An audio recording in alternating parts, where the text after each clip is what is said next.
las preguntas son bien amplias. La idea Muy es que, extensas.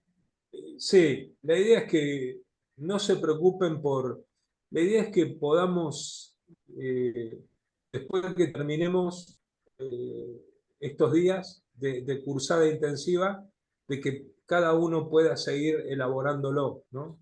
Para el segundo turno. Porque ustedes vieron que las preguntas, hay algunas que tienen que ver con el contexto de lo que estamos hablando y otras que nos traen directamente a la realidad actual, ¿no? Entonces estamos haciendo ese ejercicio que me parece que es bueno, pero eh, es a la vez bastante exigente. Bien, grupo uno. Vamos con el grupo uno. Eh, el grupo que estaba Sergio, Alejandro, María Luz. Grupo 2. Ustedes son el 2. Bien. Éramos el 2. Bueno, vamos con el grupo 2. Bueno, Bien, Sergio. sí. En la primera consigna, cuando habla acerca de cuáles son, a nuestro entender, las causas de la creciente dispersión y atomización, mencionamos algunas de ellas. Eh, por ejemplo, la división de iglesias con sus propias interpretaciones teológicas, la ruptura de la hermenéutica, donde se ha generado obviamente diferentes interpretaciones, sumados a intereses propios, ¿no?, que han provocado dichas fracturas, ¿no? Un segundo aspecto podríamos discutir también, primeramente o antiguamente muchas iglesias nacieron dependientes de las misiones extranjeras, que luego con el tiempo eso también generó ciertas rupturas, refiero por ahí en cuanto a lo económico, que también en cierta manera generó, ¿no?, distintas dispersiones. Vimos también otro aspecto, por ejemplo, conflictos teológicos internos. Y por último, vimos también, por ahí retrotrayendo un poco a lo contemporáneo, mucho subjetivismo, individualismo, filosofías modernas, ¿no?, como por ejemplo el postmodernismo, la falta de pluralismo ideológico, ¿no?, supremacía de la praxis, donde se hay un énfasis más en el ser y no en el hacer, o sea, por ahí un poco lo que discutíamos al principio también, y la falta de una predicación bíblica conceptual.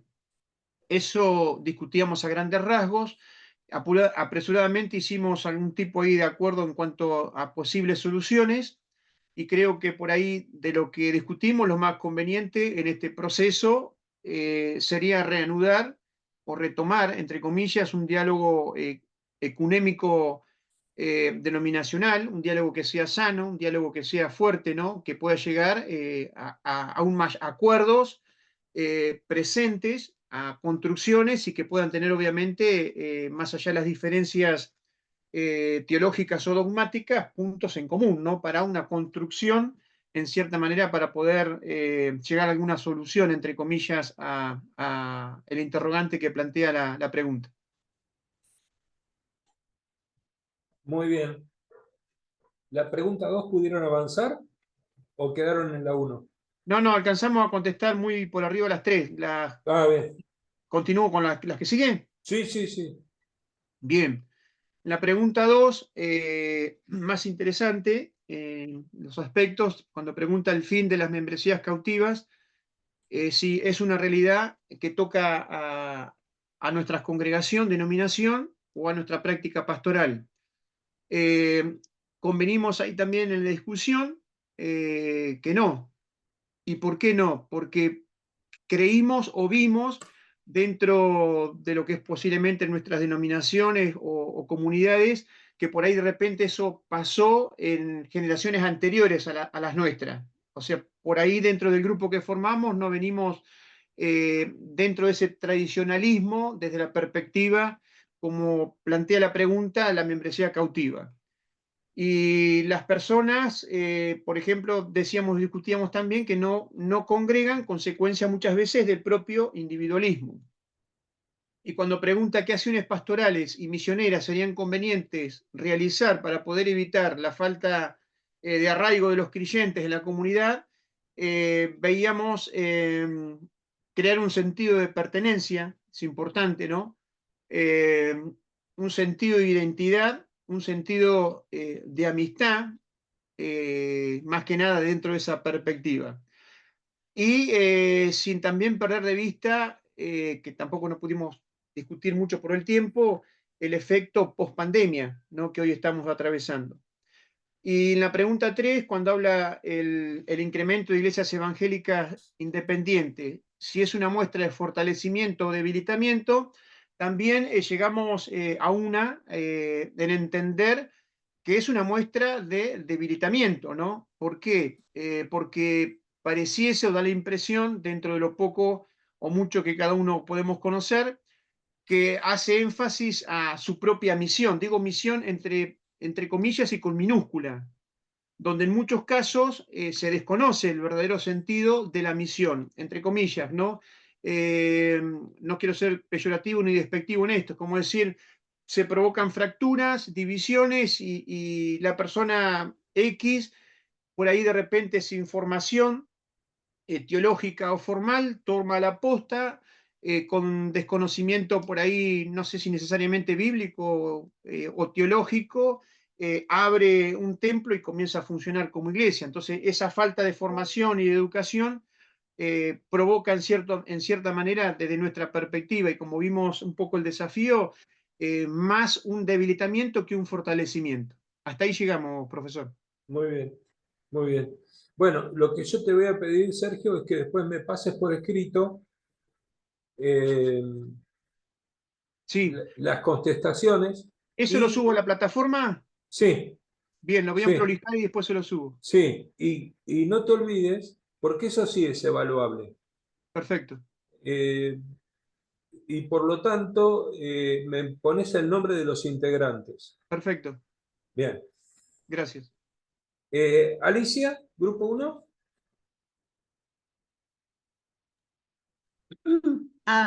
Ampliarlo un poquito, Raúl, un poquito más. Bueno, nosotros ante la pregunta 1 hemos pensado juntos que una de las cuestiones que puede haber provocado la dispersión y la palabra atomización, que es fuerte, podría ser pensar distinto, tal vez por alguna cuestión de individualismo, eh, pero por otro lado también por desencuentros teológicos. Algunas personas se sienten más cómodas en algunos lugares según la teología que las comunidades tengan o que planteen, y esto tiene que ver con la espiritualidad que buscan. También depende del contexto epocal, porque no es lo mismo, como bien lo planteaba recién el compañero, hay tiempos en los cuales se dispersaron mucho más que en estos tiempos, que creemos que en estos tiempos. Y también por el mismo sentido del principio protestante, porque los protestantes nacen con con este cuestionamiento a la norma. Entonces, bueno, y también estábamos pensando que eso, ¿por qué eso no se da en el catolicismo, por ejemplo? Entonces, estas dispersiones tienen que ver con la manera con la que nosotros nacemos y que por eso somos evangélicos, ¿no? Después en la pregunta B, o en el punto B, era como redundante la pregunta, y bueno, nosotros pusimos que el resultado de aquello tenía que ver también con el principio protestante y de todas las anteriores. El segundo punto, que habla de la membresía cautiva, bueno, nosotros coincidíamos los tres que hemos dejado de ver que esto sucede con frecuencia en nuestras iglesias. Y este pensamiento atraviesa más a personas mayores o adultas, el tema de la cautividad de la membresía. En relación a las acciones pastorales que se podrían hacer o misioneras para evitar la falta de arraigo de algunas comunidades, eh, nosotros pusimos que tiene que ver con la formación cristiana, con el discipulado, que hay que implementar estrategias para poder trabajar esta formación que sea continua, permanente, que esté asociada a la teología que vive y piensa la comunidad. Entonces, generar espacios de misión que sean compartidos y sostener esos y reforzarlos.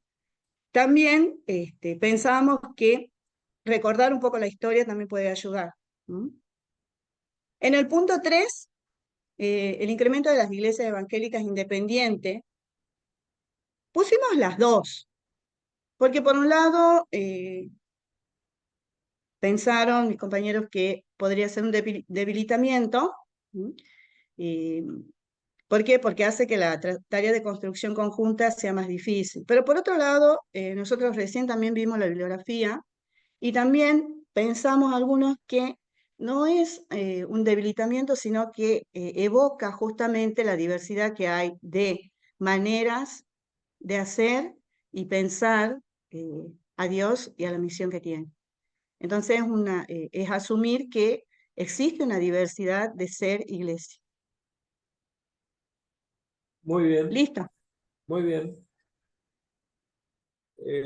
Después eso lo cuelgan como para que lo tengamos todos y lo podamos compartir. ¿Quieren tener algún intercambio en cuanto a las opiniones?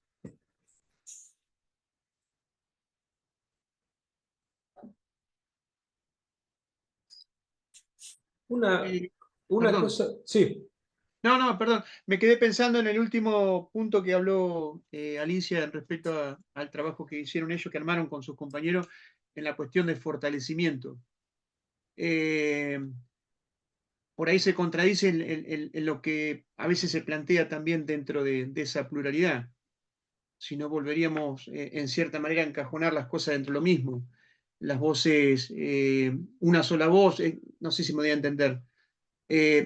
No es que es un desacuerdo, sino es otro punto de vista de esa perspectiva.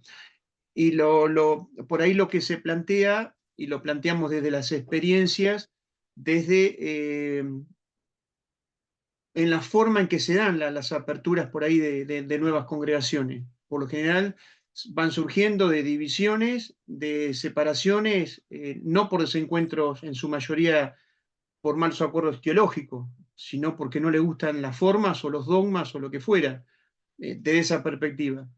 Lo que sí es observable y lo que sí es criticable, esto lo digo desde mi punto de vista, es la falta de formación teológica o formal de las personas que por ahí de repente hasta se autoproclaman, no pastores y llevan en esa división sus propios grupitos.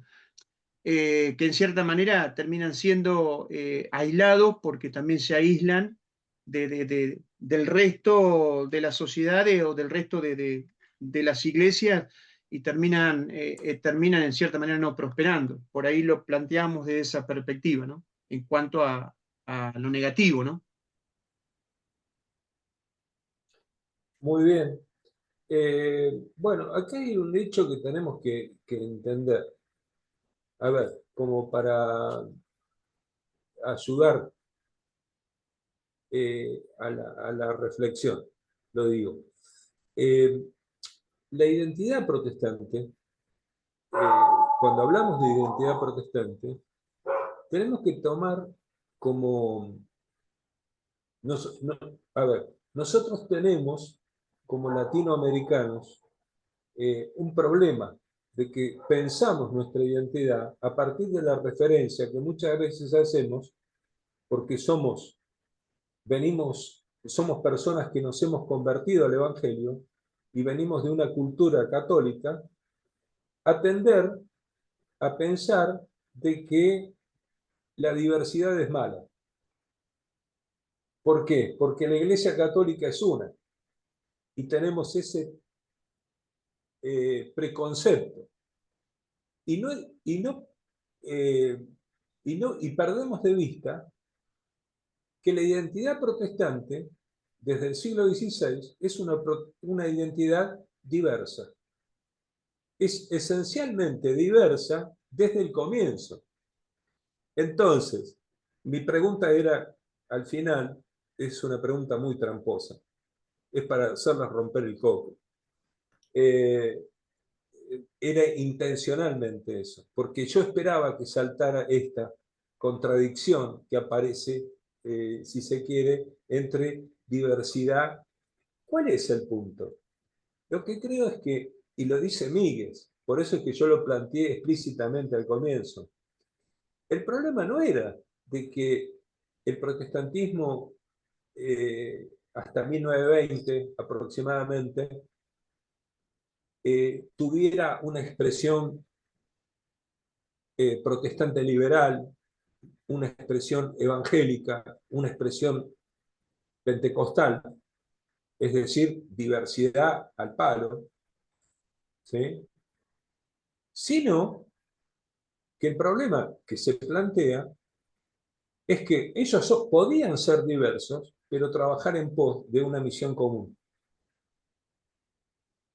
La cuestión es esta, que la atomización y la diferenciación actual no apunta a un proyecto común para crear una sociedad alternativa. Ese es el problema.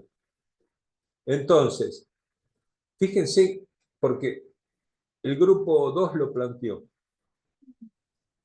o sea, como propuesta, dijeron ustedes, Sergio, dijiste en un momento, sería conveniente poder establecer un diálogo entre diversas expresiones para poder llegar a un acuerdo y a una construcción común.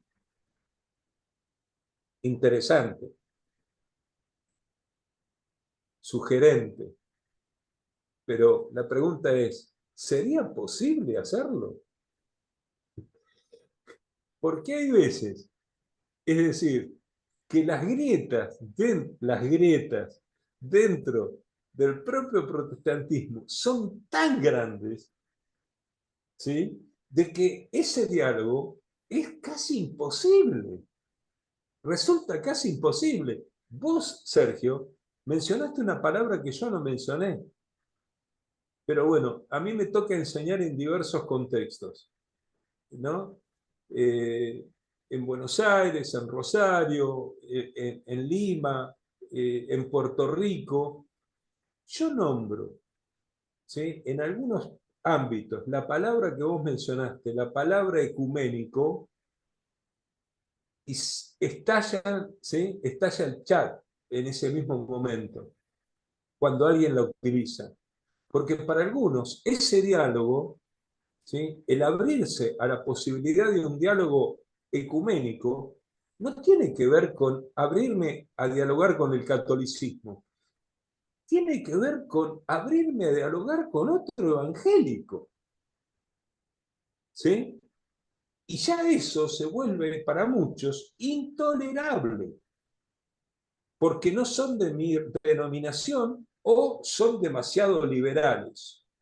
Cuando yo les digo de que el protestantismo liberal, el protestantismo evangélico y el protestantismo pentecostal podían dialogar en aquel tiempo, no lo pueden creer. O sea, no les entra en la cabeza directamente. ¿Se entiende?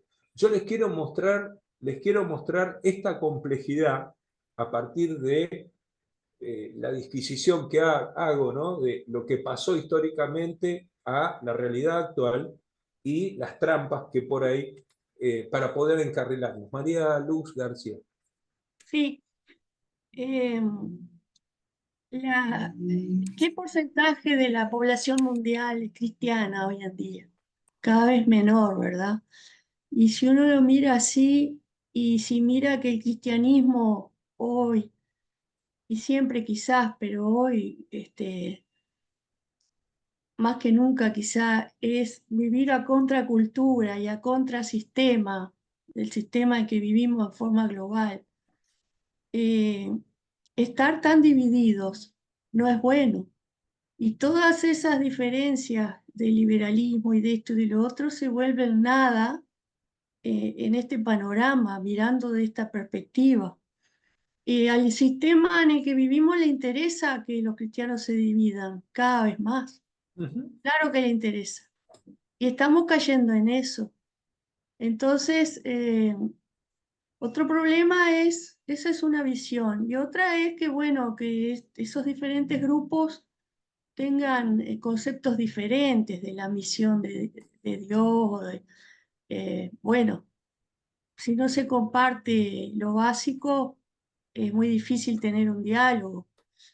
Pero si las bases son las mismas y la fe es la misma, a mayor división, eh, el reino de Dios sale perdiendo, digamos. Ujú. La misión sale perdiendo.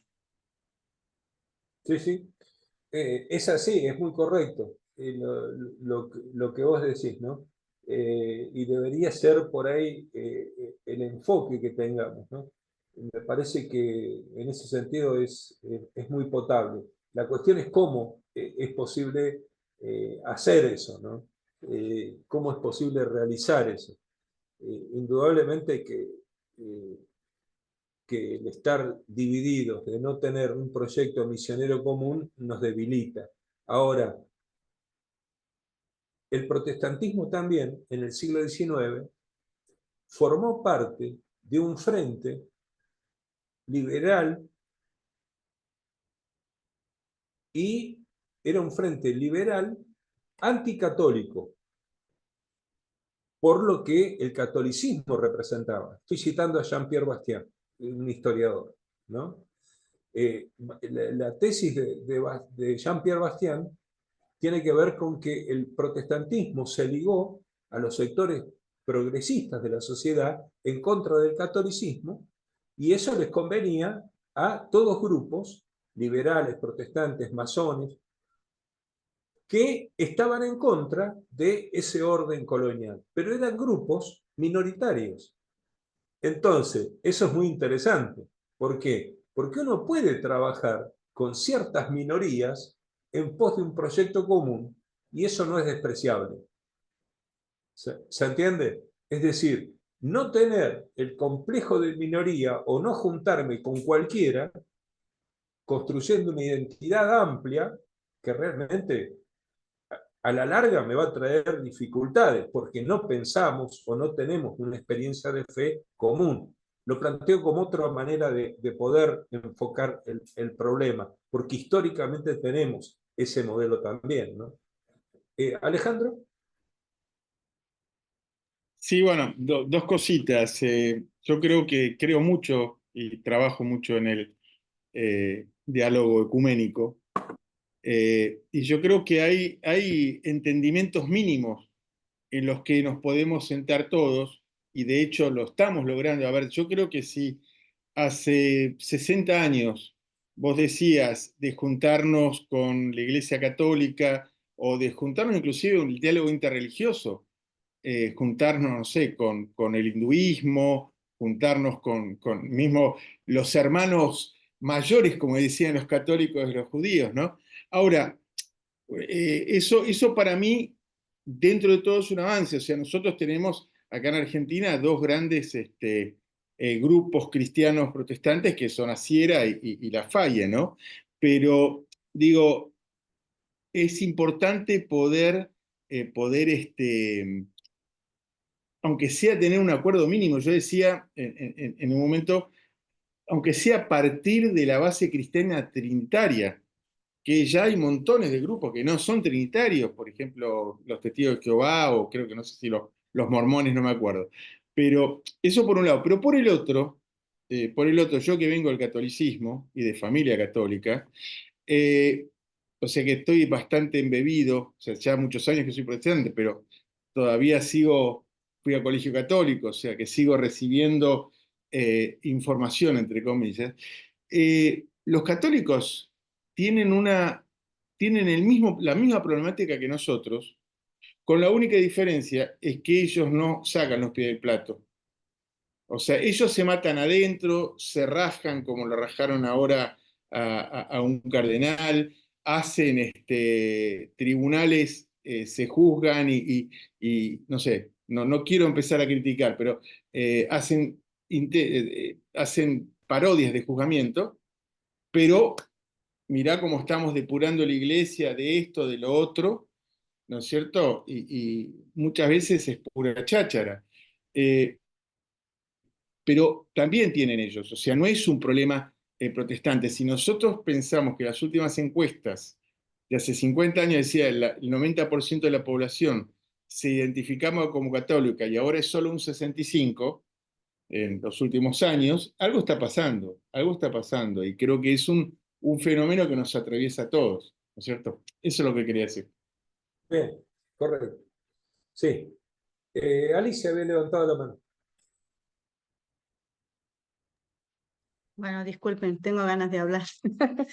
Em, Creo que nosotros seguimos reduciendo, y creo que por eso también porque nosotros somos un grupo pequeño, ya somos una comunidad, pero si acá, digamos que a veces practicamos el pensamiento flexible, tenemos esta diversidad y seguimos reduciendo palabras como por ejemplo el ecumenismo, que me parece que está no solamente desgastada, sino que se tendría que buscar otro vocablo para poder practicar no un diálogo con otros cristianos, sino un diálogo con otro tipo de humanidad que practique una espiritualidad.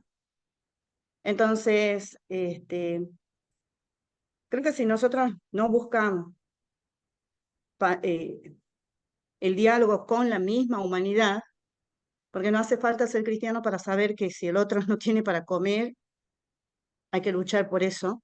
Si el otro no tiene abrigo, hay que luchar por eso. Creo que ya esto trasciende a un tipo de religión o doctrina. Entonces creo que nosotros también podemos empezar a pensar en que las teorías tienen que también tener una base más de humanidad. Porque nosotros veíamos el año pasado, y fue una de las charlas con el profesor Oviedo, cuando estábamos viendo, dentro de 20 años o 30 años creo que era, que la religión, hoy en día, más del 30%, el 40% de las personas que habitan este planeta son cristianos. Entonces, él nos ponía, se acuerda, como de acá a 30 años, cómo iba a aumentar la población cristiana. Y creo que hoy los cristianos somos los que estamos haciendo desastre. Y creo que hay que repensar eso, si no somos nosotros también los que estamos tratando de colonizar. Y qué proyectos comunes podemos tener dentro de la humanidad. Y dejar de limitar un poco a Dios, de encerrar a Dios en el cristianismo. Creo que eso es una de las cosas que más daño con las que estamos haciendo. Sí, practicamos un credo, pero creo que los límites más grandes están ahí, en no poder humanizar a Dios. Y esa es una de las divisiones más grandes que hay, porque seguimos peleando por si vamos a confesarnos antes de tomar la Santa Cena, o si quiénes son los que pueden tomar o no la Santa Cena. Creo que cuando están, Loa no aparece. Sigue habiendo trata acá en Corrientes, en Misiones. Estamos sabiendo que hay un mecanismo en el cual están llevando a nuestros niños. Y ¿dónde podemos nosotros establecer las divisiones ahí cuando hay una humanidad que cuidar? Y la dignidad y la vida de esos otros y esas otras y esos otros. Creo que pasa por ahí también, además de lo que estamos planteando. Eso nada más. Muy bien. Yo les sugiero, recién creo que lo planteó Alejandro o Sergio, no sé quién fue, o María Luz, no sé quién fue, estoy confundido, pero alguien dijo algo preciso, como un punto de reflexión precisamente para repensar, es uno de los planteos que hace Míguez, el tema de construir una teología, una cristología, una misionología, si se quiere, desde un punto de vista trinitario.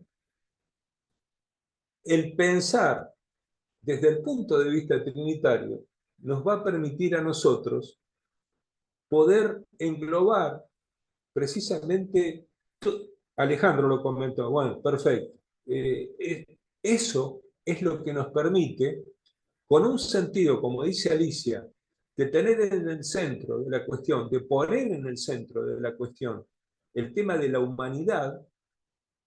No, la teología trinitaria y acá yo les hago referencia a algunas cosas que Miguel no plantea, pero que sí la plantean otros teólogos actuales, contemporáneos, que fallecieron también, como Jürgen Moltmann, cuando él plantea precisamente el reino de Dios en esta dimensión trinitaria.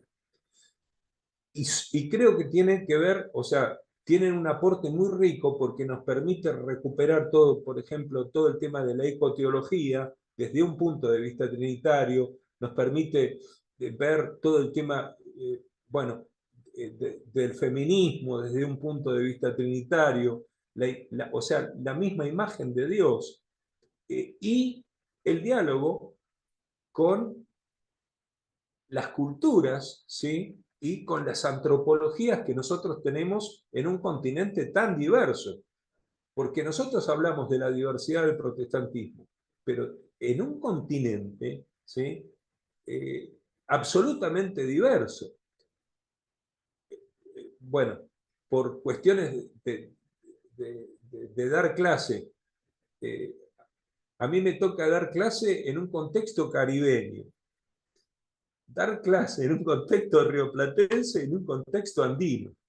Las diferencias en cuanto a las conceptualizaciones que tenemos son notables, son notables. La manera de ser, la manera de desarrollarse una clase, ¿sí? Nos permite ver la riqueza que nos ha dado Dios y que es... Miren, yo me he encontrado, bueno, es un planteo que hago, ¿no? Yo retomo esto que dice Miguel de una teología trinitaria, y me he encontrado con mexicanos que me cuestionaban precisamente el tema de la Trinidad, porque son pentecostales y son unitarios. Es decir, o sea, ya encontrarme con eso fue algo genial. ¿Por qué? Porque eso nos permite entender de que hay mucho de las tradiciones y las religiones de los pueblos originarios que precisamente tenían este concepto unitario ya desde el comienzo. Y hay un estudio muy interesante que menciona Miguel en ese capítulo 6, o no, en el tema el capítulo 5 de Rostros, sobre las cristologías, un estudio que hace Elsa Tames, biblista costarricense, sobre Quetzalcóatl, ¿no? Y el Dios uno, ¿no? Entonces, son sugerencias como para enriquecer nuestra clase.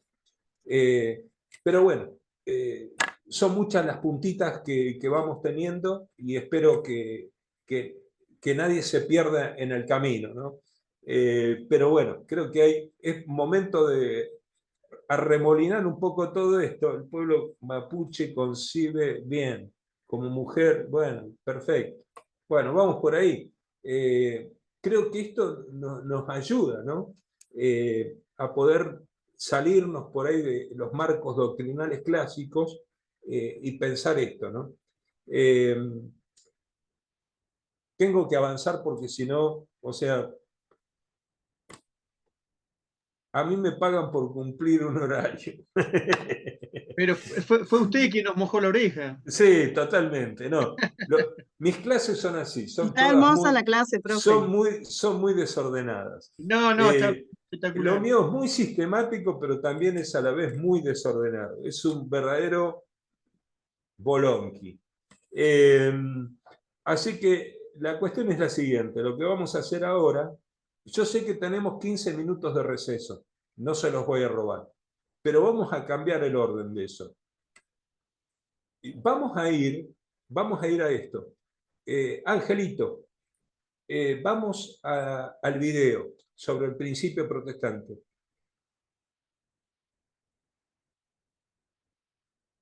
¿Lo tenemos? ¿Lo tenemos? 10 minutos. Es breve.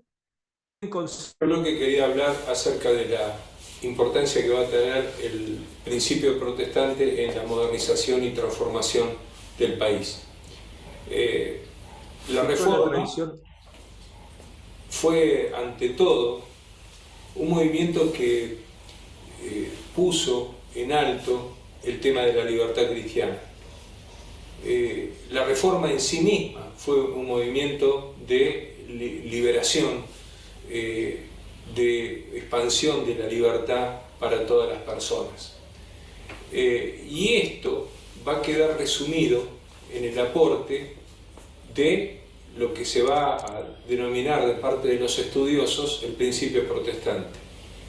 El principio protestante lo que plantea es de que ninguna autoridad relativa puede arrogarse el carácter absoluto. El único que tiene la posibilidad de semejante cosa es Dios mismo. Solo Dios es absoluto. Y solo su palabra, interpretada en el contexto de los creyentes con seriedad, puede definir principios de autoridad para su propia vida.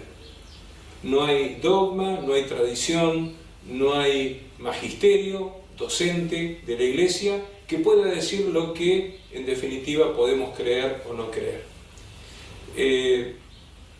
Esto va a ser sumamente importante para nosotros, porque 3 siglos más tarde de planteada la Reforma, este principio protestante va a ser retomado en América Latina precisamente para desquiciar el mismo orden de cristiandad que ya había sido desquiciado en Europa. Cabe recordar de que en Europa la Reforma introdujo una cesura fundamental en el orden de cristiandad. Una vez que esto sucedió en Europa, lo que tenemos que también recordar es que el catolicismo que viene a América Latina es un catolicismo que va a intentar, de una u otra manera, con todo el instrumento que él tiene a su disposición, de reimplantar ese modelo de cristiandad medieval. Mientras que todo el instrumento del catolicismo va a estar focalizado en restaurar la cristiandad en América Latina, el protestantismo en el siglo XIX lo que va a estar tratando de hacer es, a partir del principio protestante, de retomar el principio protestante, introducir la modernidad, la democracia, la transformación, la modernización en el país y en América Latina en general. Volvemos a esto. El catolicismo que viene a América Latina es un catolicismo que va a, en principio, tomar la teología de lo que va a ser el Concilio de Trento, va esas ideas teológicas introducirlas a través fundamentalmente del movimiento jesuita, la Compañía de Jesús, pero también otras órdenes religiosas como el movimiento franciscano, los dominicos, los agustinos, en fin, un sinnúmero de órdenes religiosas que van a estar operando en América Latina, y un tercer elemento que, a mi manera de entender, nos muestra lo decisivo de la sociedad que estaban pretendiendo construir en América Latina, como va a ser el Santo Oficio de la Inquisición. El Santo Oficio de la Inquisición lo que quiere es crear una sociedad cerrada, un orden cerrado. El orden de cristiandad no es un orden de cristiandad abierto a la tolerancia religiosa de otras ideas, precisamente, que tengan que ver con el cultivar la espiritualidad de una manera disidente. Para nada. Tanto la teología de contrarreforma como el movimiento jesuita, con su educación, y el aparato inquisitorial, lo que van a tratar de hacer es esa sociedad corporativa, dividida en castas, al modo de lo que va a ser posteriormente, de lo que va a intentar defender posteriormente el antiguo régimen, y una sociedad intolerante. Es decir, que para poder definirse como un habitante de esta tierra, no hay otra posibilidad de tener otra fuente de legitimidad espiritual que no sea el catolicismo romano. Imagínense que cuando se produce la catarata de revoluciones independentistas en América Latina, precisamente el orden que va a quedar desquiciado es el de esa cristiandad colonial latinoamericana. El protestantismo intentó contribuir a los procesos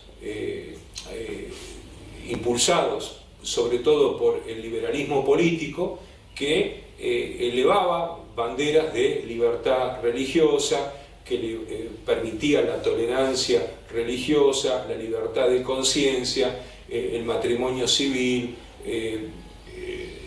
la educación laica, es decir, la secularización de los cementerios, un sinnúmero de lo que se da a conocer como leyes laicas que van a favorecer precisamente una sociedad más abierta, una sociedad más tolerante, una sociedad de acuerdo con la modernidad y de recambio del antiguo régimen. En este contexto cultural, espiritual, se produce un aporte que a mí me llama mucho la atención y que creo que nos ubica de manera muy clara en lo que se está discutiendo.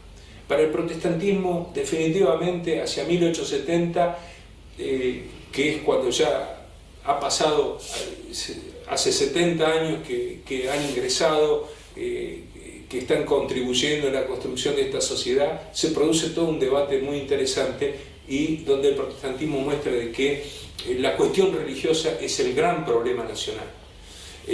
Para el protestantismo, la cuestión religiosa es el gran problema nacional. ¿Y por qué? Porque no de manera casual, en 1852, cuando uno de los principales constructores de la nacionalidad, como fue Juan Bautista Alberdi, escribe un texto fundamental como Las Bases, él plantea en las bases,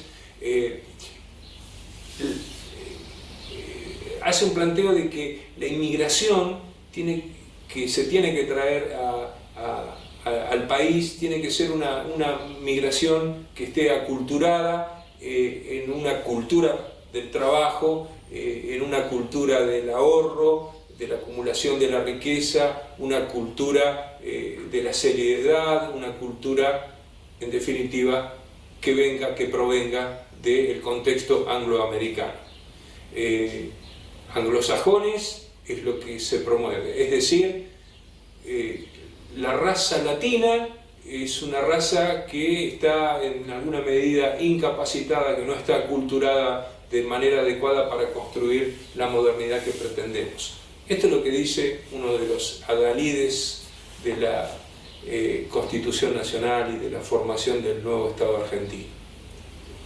Frente a esto, uno de los principales misioneros, distribuidor de las sociedades bíblicas, Andrew Murran Mayen, va a salir al cruce y va a decir a los gobernantes que para los protestantes no es una cuestión de razas.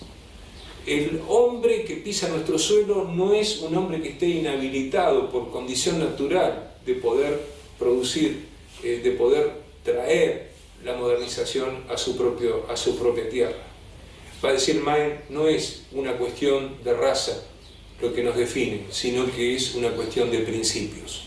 Y entonces va a mostrar el modelo de otro tipo de sociedades que fueron construidas con otro tipo de materiales. Y va a decir, con la Biblia en la mano, si la Biblia hubiera estado en la mano de estas personas, con la libre interpretación, con una educación religiosa en este sentido, la nación que hubiéramos podido construir hubiera sido otra. Su crítica era una crítica radical y punzante de ese modelo de cristiandad que había sido instalado en América Latina y que había traído pocos frutos al país hasta ese momento.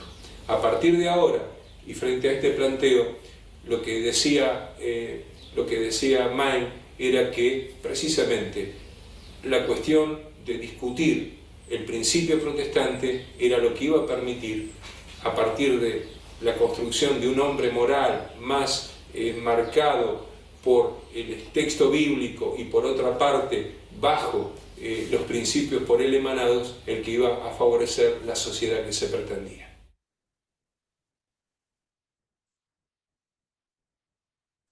Muy bien. Ahí está un poco la, la aplicación, ¿no? De cómo y cómo esto se discutió también en el ámbito nacional, eh, en términos bien concretos que tenía que ver con las leyes de inmigración. Fíjense que es, en este caso, un gringo, Andrew Murrell-Mein, quien plantea precisamente esta cuestión de que no era una cuestión de raza, sino que era una cuestión de principios. Y por eso la cuestión nacional tenía que ver con la cuestión religiosa, el abordaje de lo religioso. Me parece interesante. Por ahí creo que fue Raúl que dijo algo, preguntó algo sobre Uruguay. ¿Fuiste vos, Raúl? Sí, ¿no? Que, bueno, que acá esas luchas de separación, iglesia y Estado, tuvieron más incidencia en Uruguay, obviamente, eso lo charlamos otras veces, lo sabemos. Pero acá todavía tenemos que estar luchando, que por ahí quedan vestigios así, ¿no? Conté alguna vez que tenemos en la comisaría de Esquel un fresco de la campaña al desierto para que todos Claro, los paisanitos que van presos ahí sepan a qué se corresponde, ¿no? claro, A con qué claro. nos identificamos. Sí, sí, Ese tipo sí, de símbolos que no, sí, de identidad que son construcciones, ¿no? Que habría que destruirlas. sí, sí. Mm. Y lo terrible por ahí, lo terrible, eh,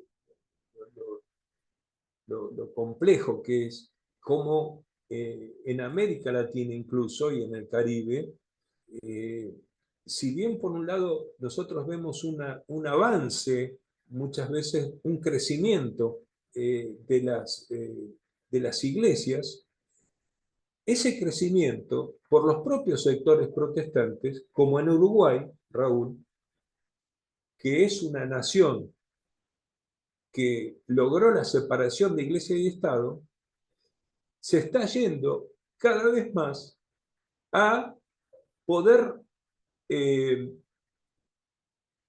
volver, retrotraer la sociedad a que no haya esa desvinculación, ese laicismo, sino que es recristianizar desde el protestantismo, ¿sí? Desde el protestantismo, un protestantismo aculturado en un contexto católico busca lo mismo, ¿sí? Que hace 100 años se logró revertir con el apoyo de los primeros protestantes. Es decir, que la constantinización está en las mentalidades a veces de los propios protestantes. Jean-Pierre Bastian va a decir que mucho de las iglesias populares evangélicas tienen que ver con un catolicismo de sustitución. Y eso es peligroso, ¿no? El pensar eso, ¿por qué? Porque es volver hacia atrás de cosas, de avances que cultural y socialmente fueron importantes, ¿no? Para América Latina. Bueno, yo les quería por ahí presentar eso, dejar picando. Hay un cuestionario ahí que yo hice para esto, pero voy a abusar de su tiempo, así que nos tomamos 15 minutos, Angelito, vamos al recreo. Eh, Pueden tomarse un tecito